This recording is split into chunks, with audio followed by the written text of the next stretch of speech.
Hey everyone, I'm Krexu, and welcome back to another video on this channel. Without further ado, let's jump right in.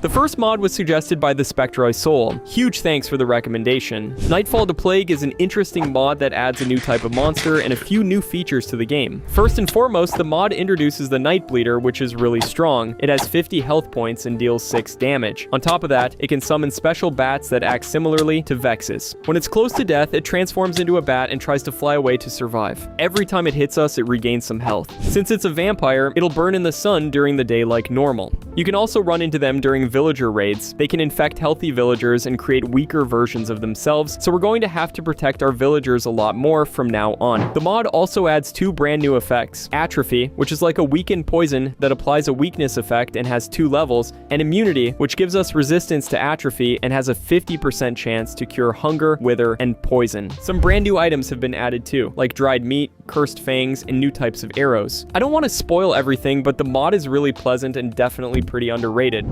Wayfinder is a unique mod that adds a brand new mob to the game that acts as a sort of guide through the world. To summon it, we have to find a special block in a village and toss in a few emeralds. Once we do that, our new guide appears. Clicking on the guide opens a special menu where we can set whether it should follow us or stay put. Besides that, we can pick a specific biome we want to find. If the chosen biome is within a 10,000 block radius, our guide will start leading us directly to it. It's one of the most convenient new mechanics out there, eliminating hours of running around the map searching for specific biomes. The defense system for our guide is also really interesting. It can be attacked by ranged mobs, and when it senses danger, it panics, covers itself in a thin protective layer, and starts bouncing off the ground. It won't continue the journey until we kill all the enemies. If our guide dies, we can summon it again, though the emerald cost increases each time.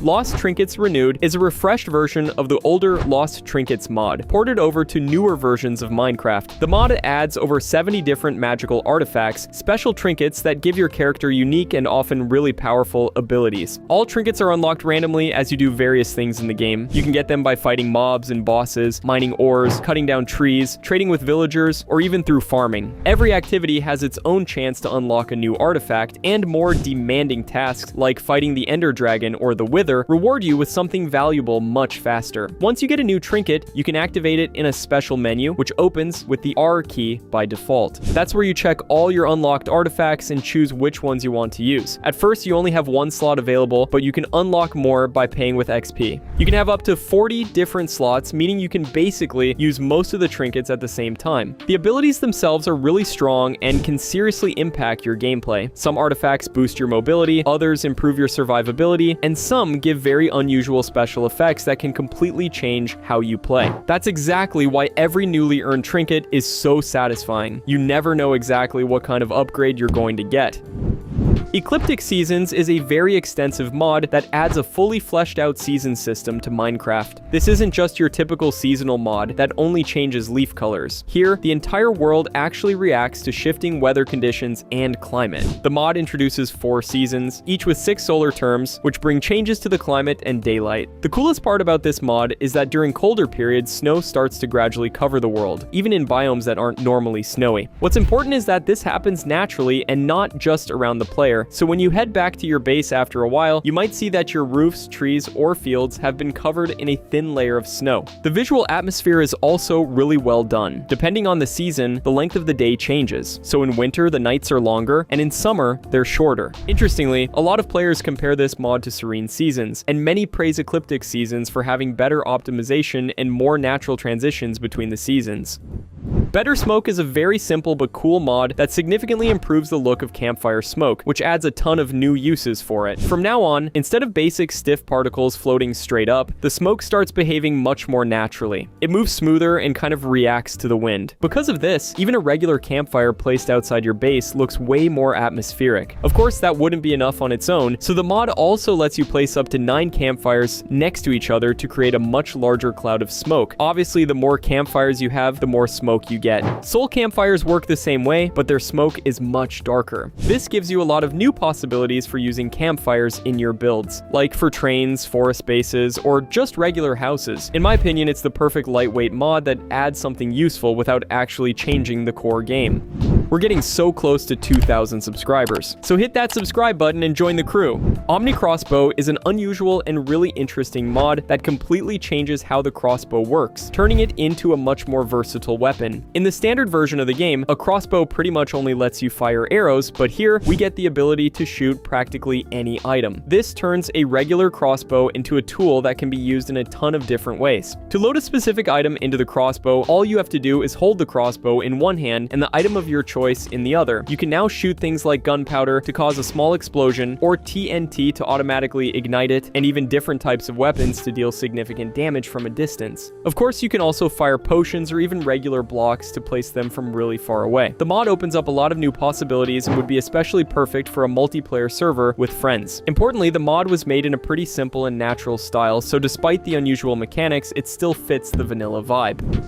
Vertical Scroll is an incredibly simple and small mod, but at the same time, it's really useful since it adds the ability to vertically scroll through your hotbar slots using your mouse wheel. It's one of those quality of life mods that might seem like a minor addition at first, but after using it for a few minutes, it's hard to imagine playing without it. The default key to enable scrolling is left alt, though of course you can manually change that in the control settings. It basically lets you keep all your tools in a single slot without cluttering up your main hotbar, or for example, when you're building and using many different blocks at once. It's a perfect mod mainly for builders, but also for anyone who just wants to have more items accessible on their hotbar.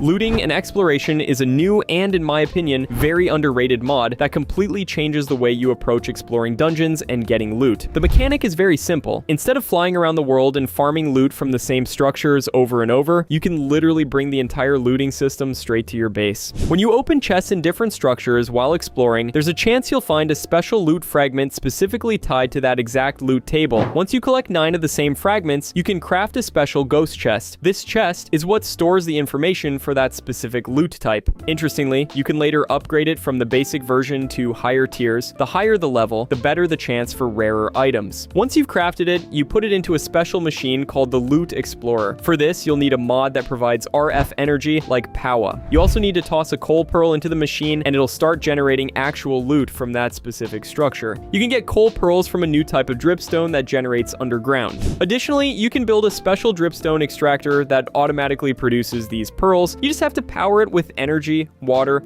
and that specific dripstone, and it'll start churning them out. A huge plus for this mod is its compatibility. It automatically detects the loot tables of practically all structures, even those added by other mods. And this means if you have a massive mod pack full of dungeons, each of those structures will automatically have its own fragments and ghost chests. In my opinion, it's a really great mod for people who love automation and are tired of constantly running around the world for the same loot, especially in larger mod packs. Overly Realistic is a truly extensive mod that completely transforms standard survival into a much more realistic and demanding experience. The main goal of this mod is to make solo play significantly harder and far more immersive. The biggest change is the completely overhauled progression system. Standard achievements have been removed and replaced with a new development tree that guides you step by step through the different stages of the game. Because of this, instead of the classic rush for diamonds and netherite, you actually have to develop your character and learn new mechanics. The mod also adds a huge number of new stats that you need to manage. On top of basic hunger, you now have things like body temperature, thirst, hygiene, sanity, stamina, and overall physical condition. Plus, when you respawn, you receive random genetics that affect things like movement speed, character size, or attack strength. This means every new character can develop a bit differently. The health system is also really interesting. Here, you can't just eat a steak and instantly heal up. Your character can bleed, catch diseases, or suffer injuries to specific body parts, making health regeneration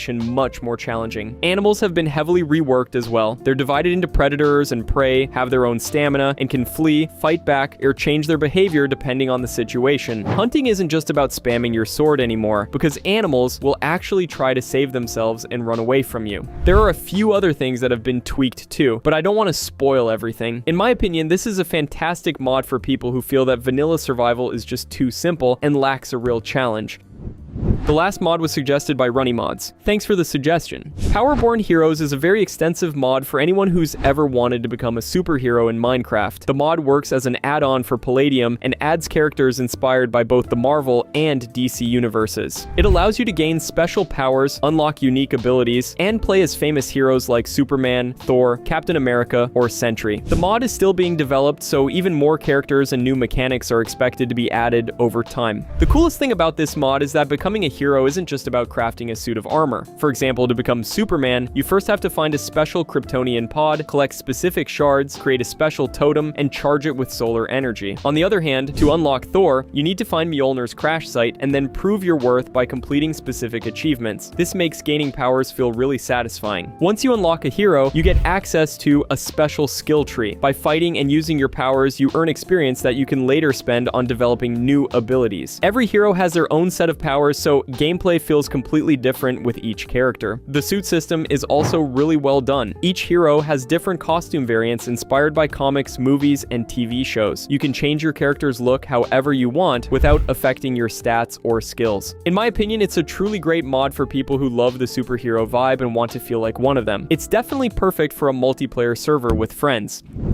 I'm really glad you made it this far into the video. Don't forget to smash that like button and leave a nice comment below. Thanks for watching, take care, and I'll see you in the next one.